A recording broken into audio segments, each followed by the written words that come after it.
Bonjour mes amis, Nicolas Serapica avec vous. Non, je ne suis pas dans mon van pour l'instant. J'attends un nouveau véhicule là. Vous le verrez bientôt. Euh, Disais-je, j'aimerais voir avec vous, compléter avec vous le message sur la repentance. Et j'aimerais faire un distinguo aujourd'hui, parce que je pense qu'il y a un point sur lequel il est important que nous puissions insister. Ça va revenir sur également la vidéo que j'avais faite précédemment, il y a peut-être une année de ça, concernant le blasphème contre le Saint-Esprit. Beaucoup de gens ont l'impression, beaucoup de gens qui ont des troubles psychologiques, ont l'impression d'être espionnés de l'intérieur. Et vous savez que le diable ne lit pas les pensées, c'est pas vrai. Il ne lit pas les pensées. Par contre, il peut analyser notre psychologie, il peut aussi analyser à la façon dont nous réagissons, comme souvent c'est lui qui nous met des pièges sur des pots de banane sur le chemin, donc il peut analyser nos réactions et avoir des éléments pour lire notre comportement, lire notre attitude et lire notre état intérieur. Donc, je disais, le diable ne peut pas lire les pensées, et pour les gens qui se sentent épiés de l'intérieur, la repentance est sortir d'un phénomène psychologique de culpabilité, de culpabilisation. Donc, il y a toute une tendance actuellement dans le christianisme, ceux qui ont besoin d'être coachés, qui est en déficit d'image de soi et qui aurait tendance à refuser la croix dans l'œuvre qu'elle va opérer en nous. Comme dit l'apôtre Paul, nous sommes odeur de vie pour certains et odeur de mort pour d'autres. Nous sommes porteurs de la vie de Dieu, de la vie de Christ en nous, et parfois nous manifestons, lorsque nous passons quelque part, c'est un jugement qui se manifeste. Je ne sais pas si vous l'avez vécu, moi je l'ai éprouvé dans ma propre vie. J'avais l'impression, d'être un instrument de jugement. C'est-à-dire que quand j'arrivais, il y avait des choses qui étaient un peu tangentes, un peu en porte-à-faux, un petit peu mourantes. Et quand j'arrivais, ce qui était tangent s'écroulait, ce qui était mourant mourait, ce qui était caché sortait. Donc c'est une grâce aussi que Dieu nous fait de nous accompagner et même de nous précéder sur le chemin. Et aujourd'hui, pour revenir et pour que vous compreniez où je veux en venir, pour revenir au sujet de la repentance, donc j'avais parlé précédemment de cette question de la repentance avec l'attrition, la contrition, la restitution, la réparation. Et je voulais faire un autre distinguo, une précision par rapport à des gens donc, qui sont esclaves intérieurement d'une mécanique de culpabilité, de culpabilisation, et établir un distinguo avec la religion que nous avons hérité de nos pères, donc dans le monde latin qui est le nôtre, la France est quand même un pays latin, dans le monde latin qui est le nôtre, la religion a imprimé dans les esprits de beaucoup de gens, à la place de la repentance biblique, la pénitence. La pénitence. La notion catholique romaine de pénitence est totalement à l'opposé de la notion biblique de repentance. La pénitence consiste à faire. T'as jeûné, t'as prié, t'as fait. Et la repentance consiste à être, à recevoir, à accepter et à laisser notre orgueil être brisé et à recevoir le don gratuit de Dieu, la grâce de Dieu, l'œuvre parfaite de Dieu, de Jésus-Christ accomplie à la croix par son sang qui nous couvre et qui couvre toutes les zones de notre vie, même celles qui sont dans l'ombre et que nous le remettons progressivement lorsque nous les comprenons, lorsque nous les mettons à la lumière, lorsque la lumière vient éclairer certaines zones, on les lui remet et il s'opère alors une prise de conscience, une délivrance, et nous faisons une offrande à notre Dieu de certaines zones de notre vie qui ont été encore dans l'ombre. Comme dit mon ami Cyril Cerdan, il faut accepter, il faut lâcher le mensonge et accepter la vérité de Dieu correspondante. Ou comme disait Watchman Nee, lâcher la chose en main. C'est-à-dire que nous avons les mains occupées, je l'avais déjà dit dans une vidéo, nous avons les mains occupées par un mensonge, c'est-à-dire, je prends un exemple simple, l'homme a un besoin naturel de transcendance, de relation avec Dieu, et le diable lui met dans la main un livre qui contient des vérités, le Coran. Mais ce livre contient des vérités, il ne contient pas la vérité. Par exemple, est-ce qu'un jus d'orange qui contient 99,9 99,99% de jus d'orange, mais une goutte de cyanure, est-ce que ce verre de jus d'orange est un jus d'orange? Ou est-ce que c'est du poison?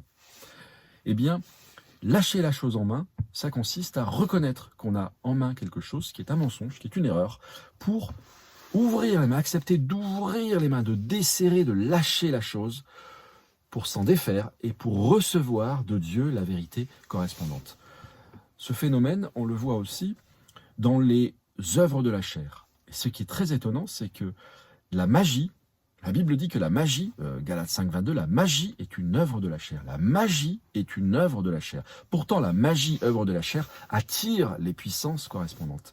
Et lorsque l'on renonce à certaines choses que l'on a en main, lorsqu'on les lâche, qu'on les offre à Dieu, quand on se libère de ces choses-là, même chose pour le pardon, lorsqu'on se libère, on reçoit de Dieu la vérité correspondante.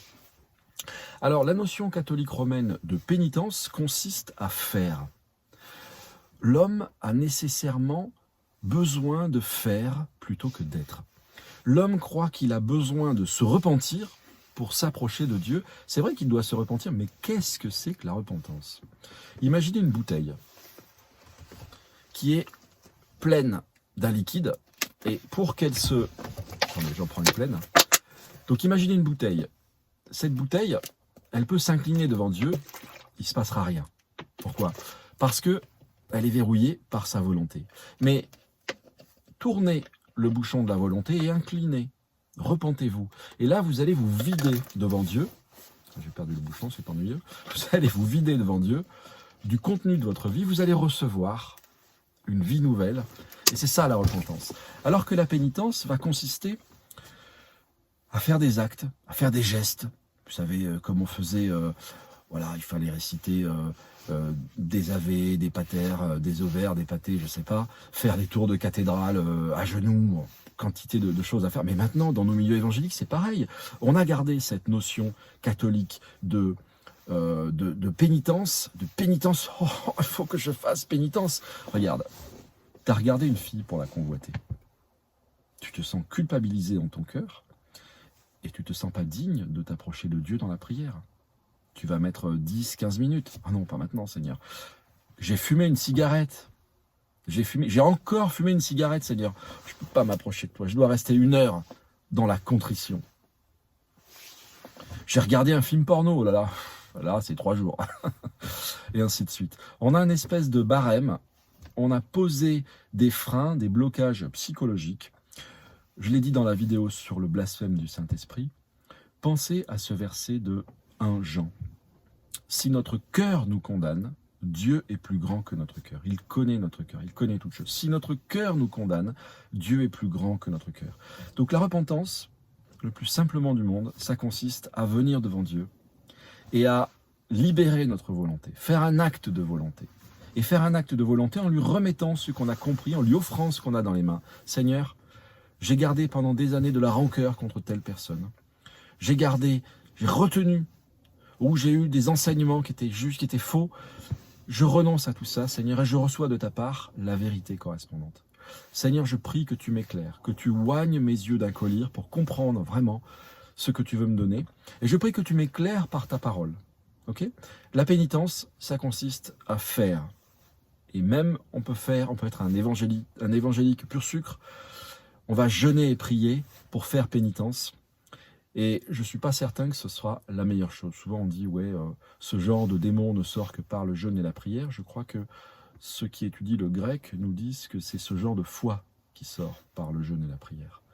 Donc le jeûne et la prière va consister à mettre le balancier des choses matérielles. C'est Andrew Murray qui disait, la prière sert à délier la main de l'invisible et le jeûne sert à délier la main du visible. C'est-à-dire que les choses nous enserrent, les choses nous enlacent, le visible nous enveloppe, nous enlace, et lorsqu'on jette tout dans le balancier, lorsqu'on jette tout dans le spirituel, le jeûne, ça veut dire couvrir la bouche, quand on couvre sa bouche, quand on jeûne de beaucoup de choses, on peut jeûner, moi en ce moment je jeûne de dopamine. Dopamine, c'est, vous savez, cette récompense, parce qu'on est tout le temps là à regarder notre téléphone, voilà, il y a des likes et des trucs, tout ça. Je fais un jeûne californien, c'est la grande mode en ce moment, je fais un jeûne de dopamine. Donc quand on renonce, quand on se couvre la bouche, quand on se couvre les yeux, quand on renonce à certaines choses, on jette tout, le balancier, on met tout dans le balancier du côté spirituel pour se sevrer, pour arrêter l'irrigation, pour arrêter de recevoir certaines choses et pour purger, pour laisser voir ce qui va remonter. C'est un acte, on va dire, de contrition, mais c'est un acte qui consiste à se dépouiller et à venir devant Dieu tel que l'on est, le sac et la cendre. D'accord ? Il y a une notion d'humiliation. Parce que vous pouvez être dans la pénitence et être dans l'orgueil le plus terrible.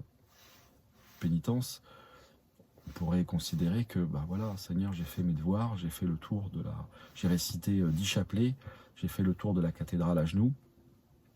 Maintenant, tu me dois un résultat. Ou pénitence, les gens qui vont réciter, qui vont jeûner et prier, ou qui vont prier pendant 5 heures, qui vont réciter quantité de versets. Et maintenant, il faut un résultat. J'ai donné ma dîme, maintenant, je dois recevoir les 9 000 € dont j'ai besoin. Je crois que ce que Dieu veut... D'ailleurs, il n'y a pas de grâce. La grâce ne se déverse jamais quand il y a de l'orgueil.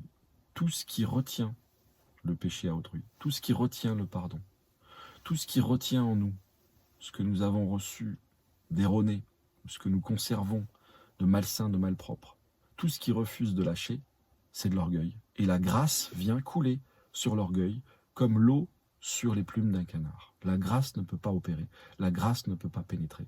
Tout simplement parce que un caillou peut rester 3 milliards d'années dans l'eau, le cœur reste sec. Vous comprenez ? La grâce ne peut pas pénétrer. La grâce ne peut pénétrer que dans ce qui est brisé. Donc, pour terminer, la pénitence, l'acte religieux qui consiste à produire des œuvres par rapport à la repentance qui consiste à être dans un état d'esprit humilié, brisé et à dévisser le bouchon de notre volonté propre pour verser notre âme devant Dieu, je crois que c'est l'attitude qui plaît à Dieu. Voilà mes amis, c'était Nicolas Sierra-Picca et c'était pour compléter cette vidéo sur la repentance, la confession et y ajouter cet angle-là, ce distinguo entre la pénitence dans une perspective religieuse, catholique, latine et la repentance dans le sens biblique. À bientôt.